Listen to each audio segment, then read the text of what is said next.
Bueno, vamos a intentar que la clase sea pues más interactiva para que también ustedes no se aburran o no se me estén durmiendo o así.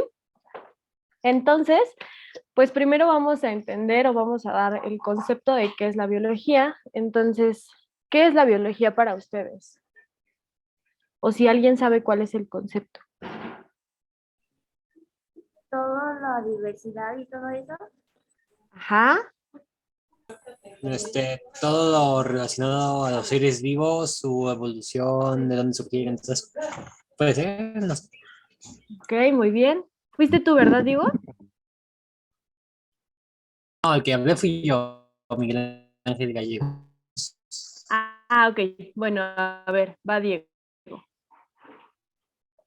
Pues según yo es el estudio de pues todo lo que está vivo, o sea, como dijo mi compañero, pero es más. Es una ciencia que engloba todo esto que me acaban de decir, a los seres vivos, al medio ambiente. Entonces, como tal es una ciencia. ¿Por qué es el concepto de ciencia? Porque es algo que requiere diversos pasos para que se compruebe que es algo real. Y entonces la biología es una ciencia que se encarga el estudio de los seres vivos, todo lo que engloba a un ser vivo, o sea, puede ser una bacteria, un animal, nosotros mismos, los árboles, las plantas, todo eso es un ser vivo, ¿no? Ya a su vez se subclasifican, pero pues eso es totalmente aparte, ¿no? Y sus procesos vitales. ¿Cuáles son los procesos vitales de cualquier ser vivo? ¿Alguien sabe? Pues, respirar, supongo. ¿Perdón? Respirar. Respirar, exactamente. ¿Otro?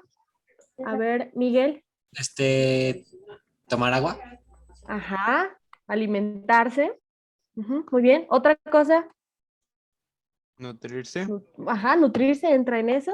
Otra cosa. Desarrollarse, Desarrollarse, reproducirse. reproducirse. Exactamente. Muy bien. Es eso, ¿no? Es que es sin lo que no puede vivir cualquier ser vivo. Entonces, a eso se refiere la biología. Y es una ciencia multidisciplinaria.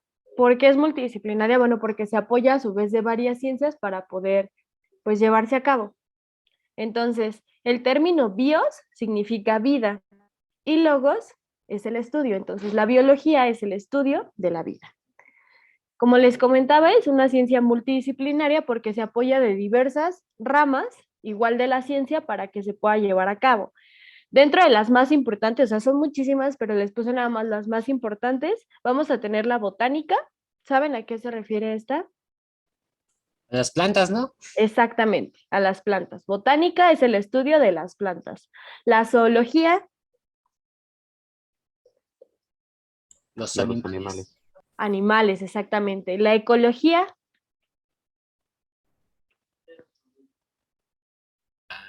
no sé. El es medio el ambiente. cuidado, exactamente, el cuidado del medio ambiente. A eso se dedica la ecología, ¿no?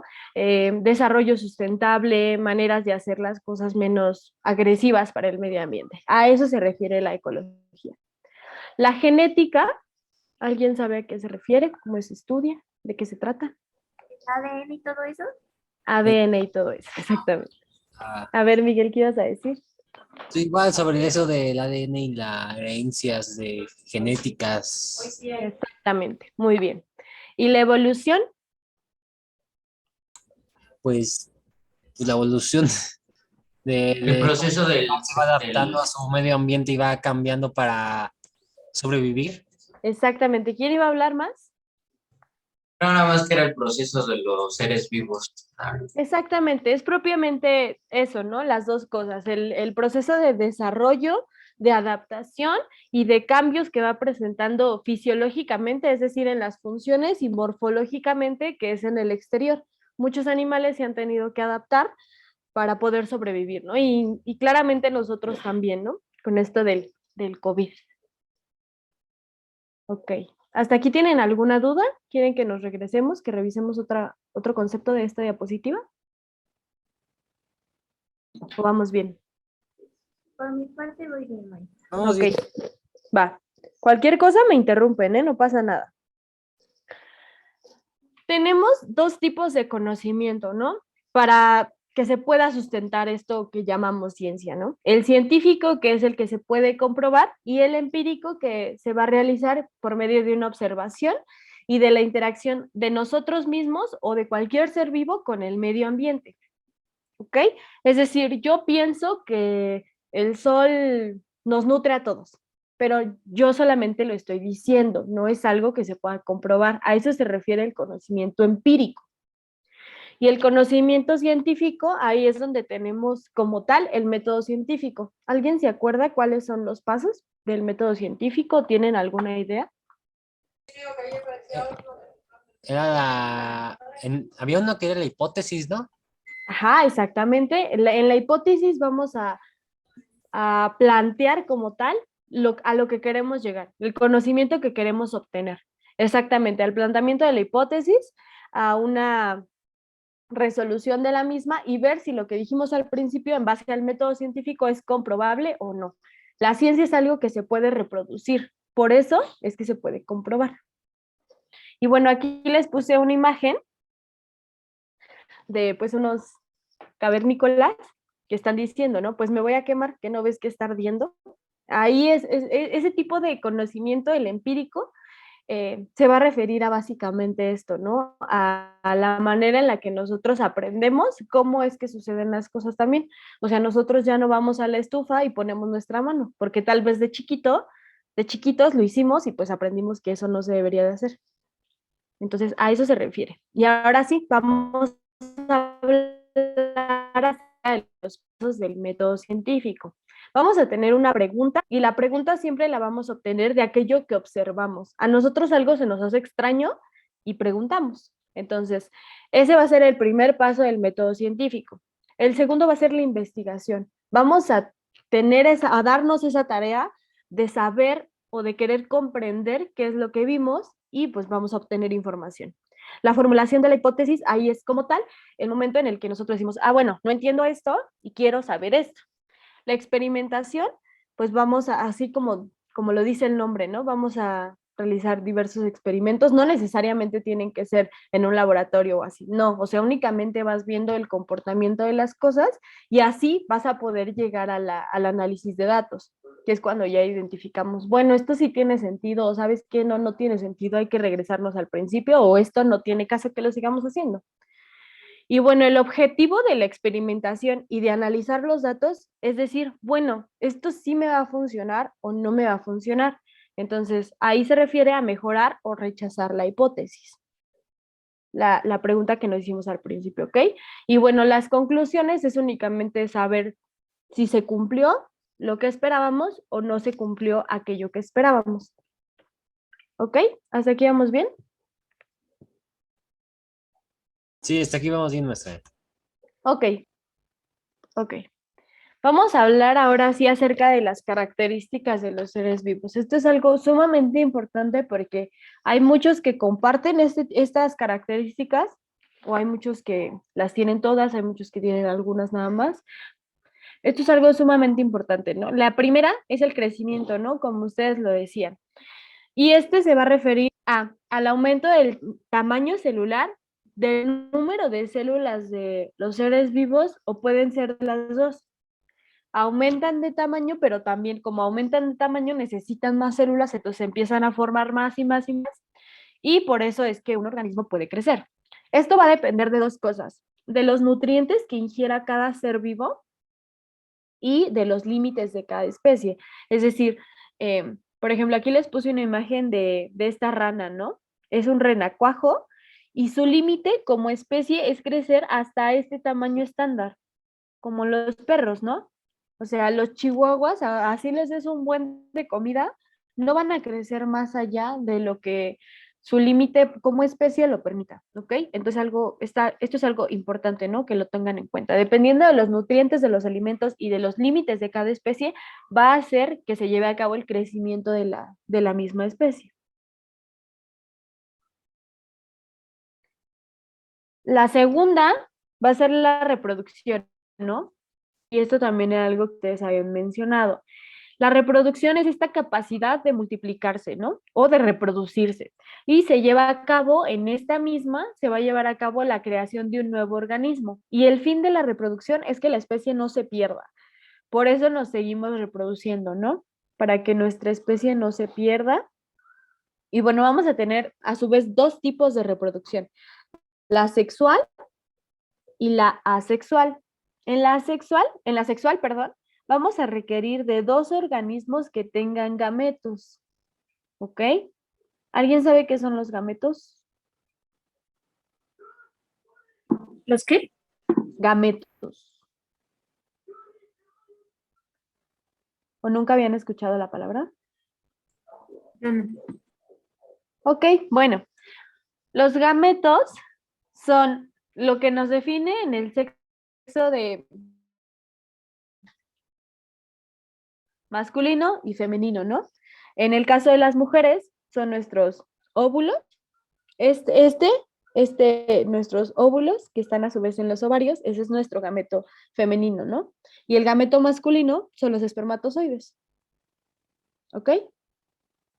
Son los que van a ayudar a que se lleve como tal este tipo de reproducción, ¿no? La sexual. Independientemente del organismo, hay unos que requieren estos y hay unos que no los requieren. Aquí les puse una imagen de un ejemplo de unos gatitos, ¿no? Entonces, en esta información genética, como ustedes lo habían dicho, pero va a ser 50% mamá y 50% papá. 50% del gameto masculino y 50% del gameto femenino. Entonces, se juntan y esto es lo que forma un gatito silvestre, ¿no? Un gatito blanco con negro, que es, por cierto, material genético de madre. A eso se refiere la reproducción sexual. ¿Hasta aquí tienen alguna duda? ¿O vamos bien? No, sí entendí. Ok.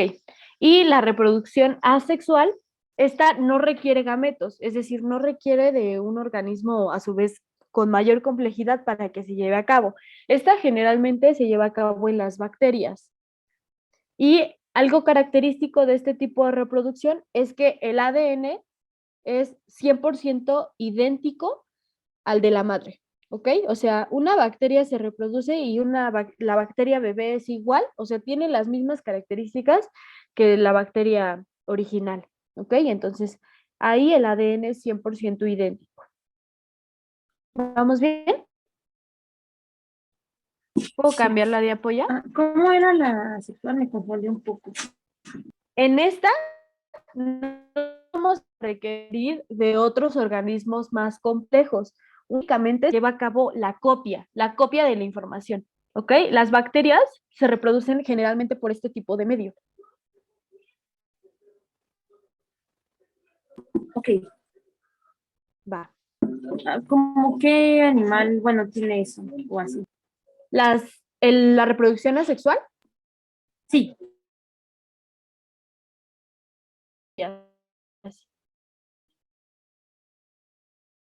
Una bacteria chiquita se reproducen muchas, tienen esa misma capacidad de infectar, porque son copias, ¿va? Sí, gracias. Ok.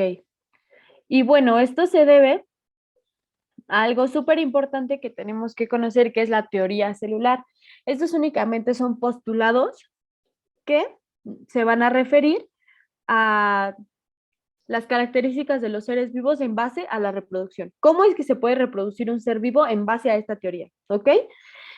Vamos a tener que la unidad funcional y estructural de todo ser vivo, sea planta, sea animal, seamos nosotros, sea lo que sea, un ser vivo en general, su unidad funcional es la célula. ¿Y a qué nos referimos con unidad funcional y estructural? Es a aquella unidad como tal, o sea, que requiere todo ser vivo, todo ser vivo va a requerir de una célula. De una célula se puede formar cualquiera. ¿Ok? El segundo postulado que se refiere a nuestra teoría celular es que todos los seres vivos están formados por células, va muy de la mano con el primero, ¿no?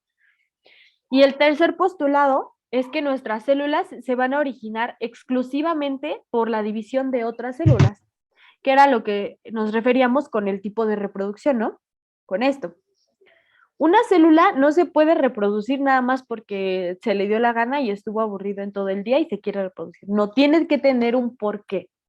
Y el proceso de división celular lo vamos a ver más adelante. ¿Ok? Entonces, a esto se refiere la teoría celular. Otra característica de los seres vivos es la adaptación. Es aquella capacidad de sobrevivir en un medio determinado. La adaptación puede darse de 3 tipos: que sea morfológica o estructural, que sea fisiológica, la fisiología, acuérdense, funciones, ¿ok? O que sea etiológica o de comportamiento. Aquí les puse 3 ejemplos característicos, ¿no? En el tipo de adaptación morfológica o estructural, tenemos al cactus, ¿no?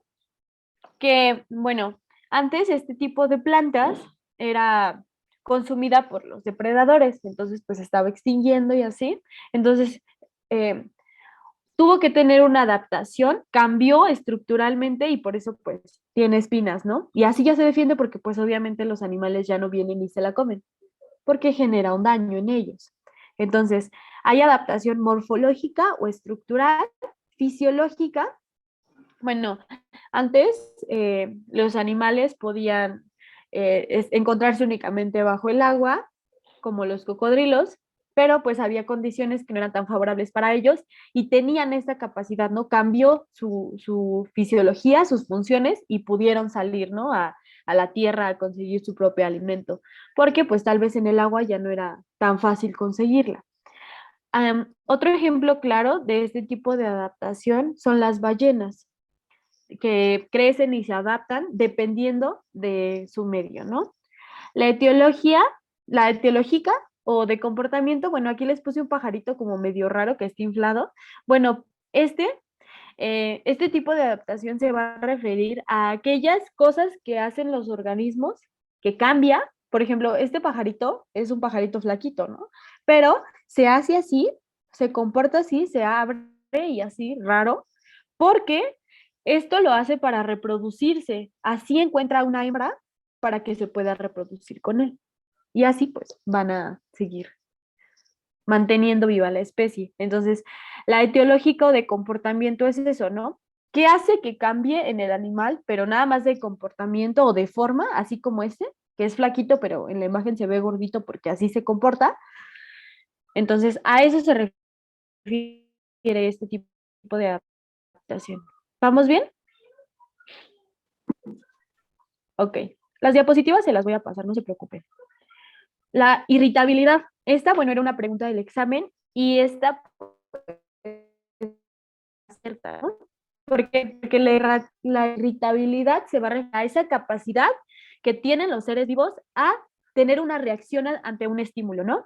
Puede ser cualquier cambio físico o químico. Es decir, vamos a poner el ejemplo del cambio físico. Nuestro ojo, cuando tiene la luz directamente hacia nuestro ojo, hacia nuestra pupila, se contrae, ¿no? ¿Por qué? Bueno, porque es un mecanismo de defensa para que el ojo no se dañe. Entonces, este es un cambio físico. Y por ejemplo, no sé si les ha tocado que de repente, pues a nosotros mismos o a nuestras mamás se les quema algo en la estufa y genera humo en la casa y así, y de repente empiezan a arder los ojos. Eso es un cambio químico o en el medio ambiente en el que estamos involucrados que hace que como un mecanismo de defensa, como algo para protegernos a nosotros mismos, nos empiecen a arder los ojos o nos empiecen a llorar o así. Entonces, este tipo de mecanismos es importante porque si nosotros no tuviéramos este mecanismo de irritabilidad, de respuesta hacia los estímulos, pues nos estaríamos lastimando constantemente, ¿no? También era algo que les comentaba, ¿no? Lo del fuego. Nosotros, si ponemos nuestra mano en el fuego, ya sabemos que nos quema y ya no lo debemos de hacer.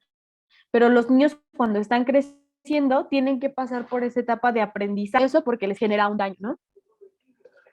Los estímulos pueden ser luz, la temperatura, que era lo que les comentaba de acercar nuestras manos hacia superficies calientes, la presión, es decir, cuando nosotros estamos haciendo algo y alguien pasa y nos pisa, pues luego sentimos ¿no?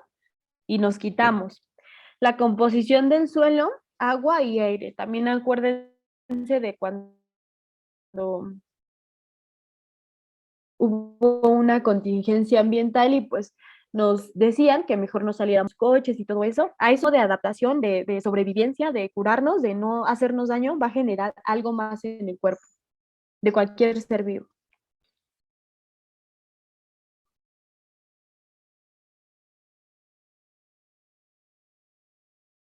Característica es el metabolismo.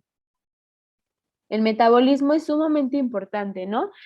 Entendemos metabolismo como el conjunto de funciones vitales que se van a realizar únicamente dentro de los seres vivos, y el objetivo de este metabolismo es utilizar energía y compuestos para que se pueda llevar a cabo el desarrollo, ¿no? Y bueno, vamos a tener que tenemos dos tipos de metabolismo. Esto es sumamente importante que lo tengamos claro. Va a ser el anabolismo y el catabolismo. En el anabolismo vamos a querer transformar de una sustancia sencilla a una compleja. Vamos a tener diferentes bloquecitos y esos bloquecitos se van a unir para formar una molécula grande. Y en el catabolismo es todo lo contrario. De esa molécula grande que tenemos, se van a ir rompiendo enlaces, se van a ir rompiendo las fichitas y eso hace que las moléculas sean más chiquitas. Les puse una imagen en el examen que era esto, ¿ok? Y les dije que me dijeran a qué tipo de metabolismo correspondían. Ahora, entendiendo otra vez el concepto. Anabolismo es formar de moléculas simples a complejas. Y el catabolismo es lo contrario. Vamos a romper la molécula grande para formar moléculas simples. Entonces, ahora sí me van a poder decir a qué se refiere cada uno de los dos dibujos.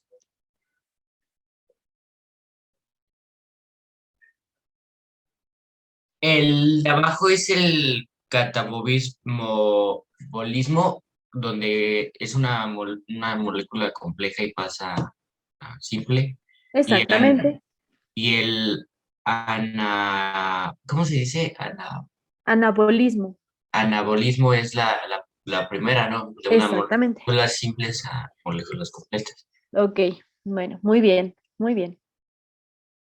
Y bueno, aquí les puse una imagen, bueno, un cuadrito únicamente para que puedan ver las diferencias de los mismos, pero es básicamente lo que ya les había mencionado, ¿no?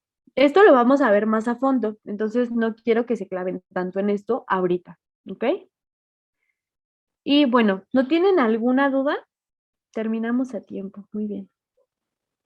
¿Tienen alguna duda? Sáquenla ahorita, exprímanme.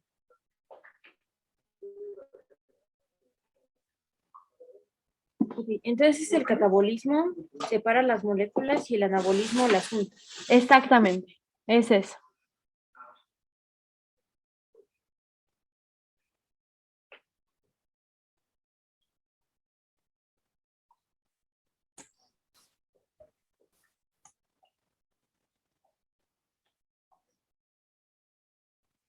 ¿Vamos a seguir viendo este tema en la siguiente clase o? Ajá, bueno, el metabolismo, o sea, en general el catabolismo y el anabolismo lo vamos a abordar, pero más adelante. El tema que sigue ahorita son la célula, es la célula como tal. ¿Ok?